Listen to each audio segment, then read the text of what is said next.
think traveling abroad is something that if anyone has the opportunity to do it. Belize offered people in terms of new environment, new people, using skills they don't usually use here. It exposes them to a different culture. It exposes them to varied client communication, different types of animals, and different types of conditions or diseases that they might not see as commonly here. This is a canine heartworm test that also tests them for anaplasma, which is a tick-borne disease.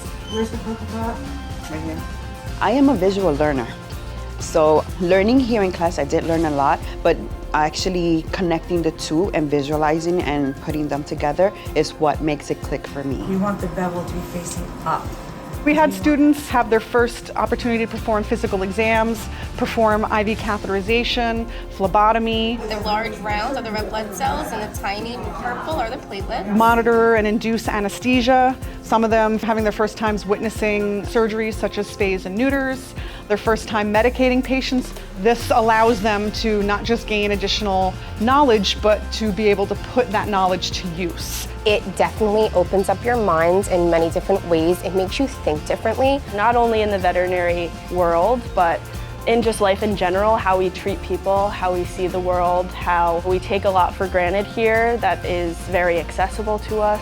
The area that we spent a lot of time in is called 7 Mile, which is a refugee community where they have limited access to veterinary care. It's empowering not to have all the bells and whistles because we gain skills. First time kind of doing everything is a little bit intimidating, but with the professors and everything that I learned here, I kept telling myself, I got this, I got this. One of my favorite things is probably the professors. You should feel some, kind of muscle. Because they really show you the gold standard and they are so proud of us at the end of it. Look at me. Like a pro, like a pro. Thank you. He has 2 testicles. They are descended, no crypt orchid. Yay! That's a plus. Today our focus is the dogs and cats that the owners would like to have spayed and neutered.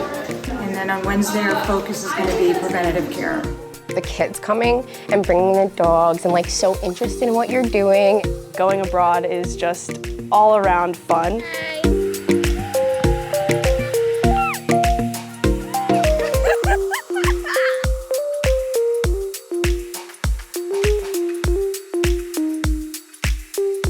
I kind of left with a smile, knowing that everything that I did was for the good of that animal. My life has always led to animal care, whether I wanted to be a nurse or a vet or a handler. It always had an animal right beside me. I don't know how people could do humans, and that's just how it is. I want to help something that doesn't have a voice and that can't really help themselves.